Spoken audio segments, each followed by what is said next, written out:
Good morning, guys. It's Miss Miranda here at Rockett Baptist Church. Glad you could join me today as we wrap up our talk about the Ten Commandments. We've been talking about how Moses went up on the top of Mount Sinai and God met him there, and God wrote into two tablets, like stone tablets, and he wrote the Ten Commandments so that the people would have the rules written down for him. And there were lots of rules that he could have wrote down, but he only wrote down 10 commandments because those were the important things that he wanted them to do. And today we're going to talk about number 9, which is do not give false testimony. It's really meaning do not lie, okay? If you come to court, the judge will say, tell the truth, and you have to give your testimony of what you saw or heard. And giving a false testimony would be like you lied. Like you said, I saw that boy when you really didn't see that boy. So that's what that means. Do not give false testimony. So today we are learning to tell the truth even when it is hard. I want to tell you a story in the Bible. It's found in 2 Chronicles chapter 18. And it's kind of a crazy story. It's about two kings. And the one bad king named Ahab is in charge of Israel, the northern kingdom. And King Jehoshaphat, which he's a good king, he is in charge of Judah. And their daughters like marry each other. They're like trying to make an alliance kind of thing. So Jehoshaphat comes up there, and King Ahab asks him, hey, we're about to go to war against this other country. Will you go with us? Will you bring your soldiers and your men and fight with us? And King Jehoshaphat's like, sure, we're friends now. We can do this, but I want you to inquire of the Lord first. Like, find out what the Lord says first. Well, King Ahab didn't really care what God said. He didn't really care what anybody said. He wanted to go to battle. So all of these prophets come in, like 400 prophets come in, and they're all like, oh, what does King Ahab want? Oh, he wants to go to war. So when King Ahab says, should we go to war? Are we going to win? All 400 of these prophets are like, oh yeah, go ahead. Go to war. You're going to win. No problem. And he's like, see, we're good. And King Jehoshaphat is starting to question, like, I don't know if these guys are actually listening to God or not. So is there any other man of God that we could ask? And King Ahab is like, well, there's this other prophet named Micaiah, but I don't really like him because he always tells me bad stuff's going to happen. So a servant is told to go and get Micaiah. And so when the servant gets there, he's like, look, the king wants to go to war with this other nation. 400 prophets have already told him it's good, it's fine. He can go and he's going to win. So that's what you need to say too. You need to go to King Ahab and tell him, yeah, you're good. Go to battle. You're going to win. So the prophet Micaiah comes before these kings. And he says, King Ahab says, should we go to war? And he says, sure, go to war. You'll win. And King Ahab obviously can tell that he's a little bit sarcastic. And so he's like, okay, really, tell me the truth. Like, tell me the truth. And at that moment, Micaiah knew the truth. He knew what he should say. And I'm sure he was scared because, hey, there's 400 people all in agreement with King Ahab. And they don't care what God says. They're not worried about it. And so here Micaiah is probably like, okay, if I tell him the truth, he's going to get mad at me. But I'm going to tell him the truth. Because before he just kind of said, yeah, sure, I'll tell you what you want to hear. And King Ahab was like, okay, don't tell me what I want to hear. Tell me the truth. So Micaiah says, I'm not going to lie. You go and fight this battle, you're going to lose. All the people are going to be scattered, and you're going to die. And King Ahab was so mad. He said, throw Micaiah in jail, and when I come back here, then I'll let him out of jail. Sure enough, he and King Jehoshaphat, they go in this battle. And he tells King Jehoshaphat, you can wear your kingly robe and clothes, like all your fancy stuff. But me, I'm going to dress like a common person because I don't want anybody to know that I'm the king. So I'll be good and safe. So sure enough, he dresses like everybody else, all the other soldiers. And the enemy comes and they take Jehoshaphat and they're taking him. And then when they realize, wait, this isn't the king, Ahab. This isn't the one we're really wanting to fight. He's the king of Judah. Like, no, and they let him go. And they're fighting and a random soldier, not aiming for anybody, he just shoots an arrow. And that arrow lands in, you know who? King Ahab. And King Ahab is like bleeding. He's dying, but he's like, bring me over here and let me watch the battle. And he's watching and he's watching and he's watching. And of course, they're losing. Like, they're not winning the battle. And by the end of the day, King Ahab was dead. And what's crazy is that's exactly what Micaiah had said was going to happen. Micaiah told the truth. The truth happened. And King Ahab lost his life. So what does that have to do with you and me? Well, Micaiah told the truth even when it was hard. See, there's things in your life. Like, let's say that you play the piano, okay? Or let's say your mom tells you to do something. This little boy, Luke, he was supposed to practice the piano every day for 30 minutes. So his mom said, hey, I'm about to go to the store.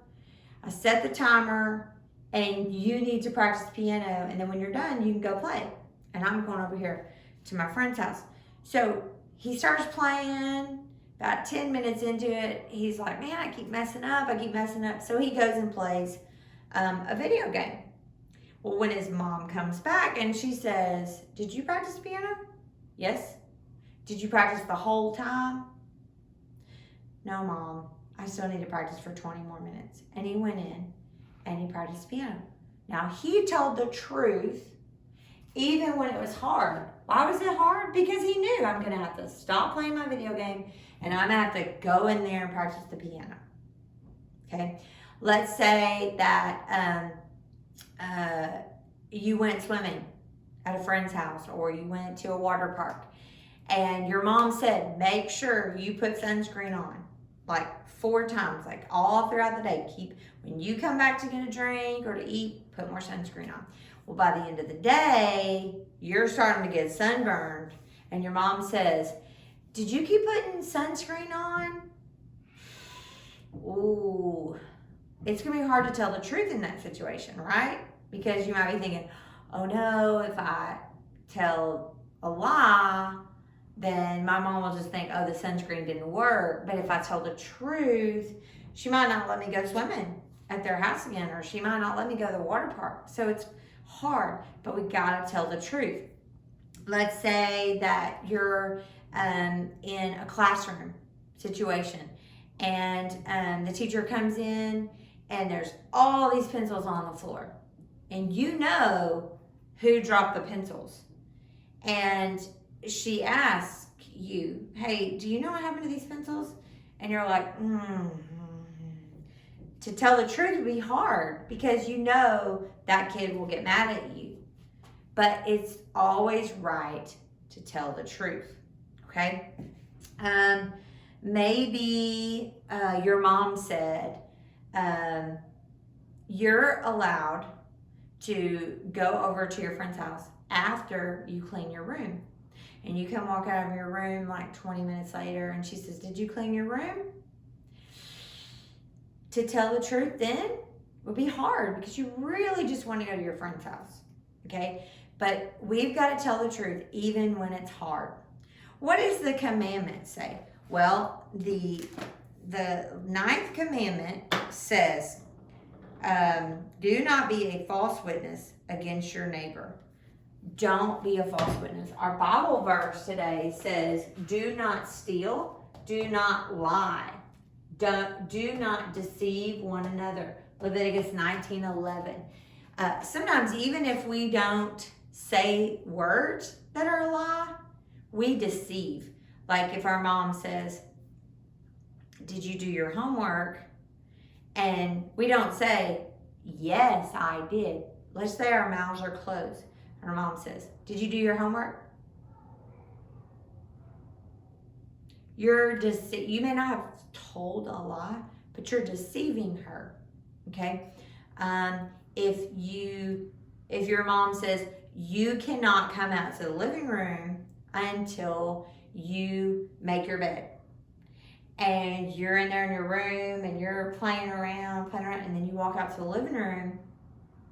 Even if she doesn't ask you, it's like you're lying. You're deceiving her because you came out to the living room, which makes your mom think, oh, she made her bed. We've got to tell the truth. We've got to not deceive one another and do not lie. Okay, let me show you a couple things that you can do. Okay, so I took a paper plate and I cut out a face, some eyes and a place for my nose and my mouth. And then I kind of decorated it. If you don't have scissors or you're not supposed to use scissors, you can find eyes and nose and mouth like in a magazine, or you could draw them with a marker. And then I took a piece of red paper and I cut like a long strip in it. You could use white paper or whatever color, and then I folded it forward, back, forward, back, forward, back, to make it like this, to be like a tongue. And then I wrote on it a Bible verse. Now I wrote Proverbs 12:22. It says, the Lord is pleased with those who tell the truth. You could write our Bible verse, do not steal, do not lie, do not deceive one another. You could write any verse. You could write the one from the 10 Commandments that we read that says, do not give a false testimony. Any Bible verse you want. Or you could just write, do not lie. Another thing that you can do is you can make 2 cards. One that says true, one that says false. Now this is a fun game to play with a mom or dad, a grandma, a brother and sister, and you let them tell you things, and then you decide if it's true or false. Like, I have 20 monkeys. False. I live in Red Oak. True. So you get them to tell you different things. Now, game is fun because you can learn some cool things about your family members or friends, but also it's fun because when you get to tell the things, then they have to guess if it's true or false on you. But the reason this game is so good is because you have to use your brain to think, wait a minute, does Miss Marina live in Red Oak? Oh yeah, her kids go to Red Oak School, so she probably does live in Red Oak. And you're having to use your brain. And that's exactly what we need to do when we talk. We need to think, wait, am I about to tell something true or something false? Another thing you can do is you can tell stories. Like make up funny stories that are totally creative and out there, okay? Like once upon a time, I had 20 monkeys and I lived in the jungle. And tell these fun stories, but then stop with the storytelling and tell a true story. Like, my name is Miranda and I live in Red Oak and I have 6 kids, and we like to go to the park and play. Like, tell stories that are true. That will help your brain get in the mindset of telling true stories and not telling made up stories, okay? Another thing that you can do is you can make a soccer game. Now, I took 2 boxes. You can make soccer goals out of anything. Paper, books, like stand up a book. And inside my boxes, I wrote truth and lie. And what I'm going to do is I can play this game by myself, or I can play it with a friend. I made little obstacles for the ball to go around. Now you can use a ping pong ball, you can use a marble, you can use any kind of small ball that maybe you find out of a game you have or something like that. And if you don't find anything, you could just take up a piece of paper and wad it into a little ball. And you're gonna put the ball in the middle and you're gonna blow it into one of the goals, okay? And you gotta get it to go around the obstacle, okay? Awesome. Now I got it to go in the goal that says lie. So what I'm going to do is I'm going to have to tell a lie. Like, I am 10 feet tall. Okay? And what you can do with your friend is each of you can have a goal. Or you can say, just blow the ball into whichever goal you want. But you have to be able to tell a lie or tell the truth to get a point. So if it goes in your goal and you can come up with a lie, then you get a point, okay? Now, these were our 10 commandments, okay? And this was number 9 that we talked about today. You shall not give false testimony. See this little girl? She's holding her fingers crossed behind her back because she's about to tell a lie. It says, no matter what the reason, a lie is wrong to tell. It ends up hurting someone, and you are harmed as well, okay? Our friend Micaiah, the prophet in our Bible story, he told the truth even when it was hard, okay? And he got a consequence for it, but he was telling the truth because he didn't want all those people to get harmed.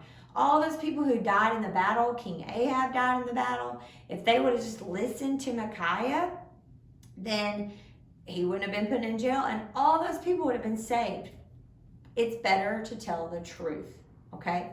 Now, we are done with our 10 commandments. Remember, our first 4, God cares about our relationship with him. Our last 6, God cares about how we treat other people. And if we get these things right, how we treat God and how we treat other people, then we're going to be online doing what God says, doing the right thing, okay? I hope that you guys will do your best to try to tell the truth, even when it's hard. No matter what, try to tell the truth. I hope you have a great week. I hope that you're getting ready for back to school and getting excited about that. And I am praying for you guys. Please let me know if there's something specific you want me to pray for, or if you just want to talk. I would love to talk to you. And I miss you guys. I hope you have a great day. Bye.